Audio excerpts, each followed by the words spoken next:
And finally, you'll see a fourth habit listed here, and this too will get ample attention later this year when we really start deep diving into this theme of discipleship. It's an offshoot of community, and we're calling it covenant of coaching / discipleship or discipling.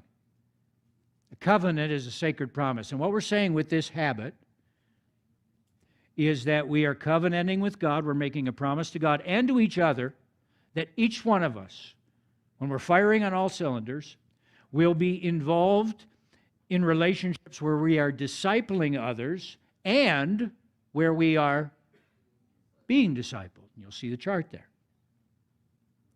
Everyone coaching and everyone being coached. And I practice this. I practiced this for years. In Connecticut, I always had a group of 2, 3, 4 pastors that I could reach out to regularly and did reach out to regularly. And we would coach each other. And I had another mentor above me who I said, I want to sit at your feet. Let's spend some time together. I want you to teach me. And to be in these coaching relationships is indispensable. To have somebody who can encourage you, who can pray for you, who can also tell you when you're an enchilada short of a combination plate. There's nothing like that. And I shared with my coaches the crazy idea that God was starting to speak into our hearts about going to California and selling the house. And what are you going to do? I don't know. God's saying, right. What? No job? No. What? Do you know anybody there? No. And we prayed and prayed and prayed, and they finally saw that God was in this. They journeyed with me every step of the way. And then when I got to California, I made sure I quickly did the same thing. I got into relationships using racquetball.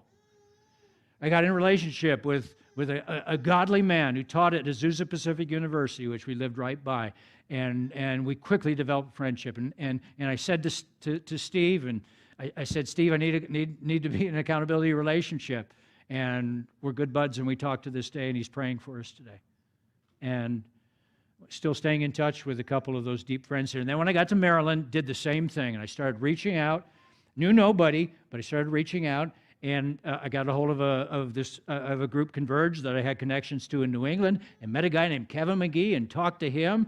And you now know Kevin, and Kevin is building a friendship where he can help. And he knows what's happening this weekend as well, along with his associate, Brian Weber, who doesn't know you, but he does know you, and he's praying for you. Coaching, discipling, and we're going to be talking a lot more about that, but I have a vision for the end of this year. If we all say yes to what God is doing, that by the end of this year, there are going to be some deep diving with Jesus that we've never had before in a long, long time.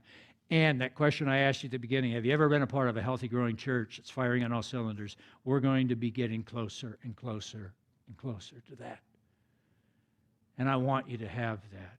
I want our elders and our leadership team to have that. They've been soldiering so hard. And I want them to experience the joy of ministry. I want people on Sunday to come in here. I don't want to see people with their heads down in their lap, because I want joy to be present, and expectation when people walk in here.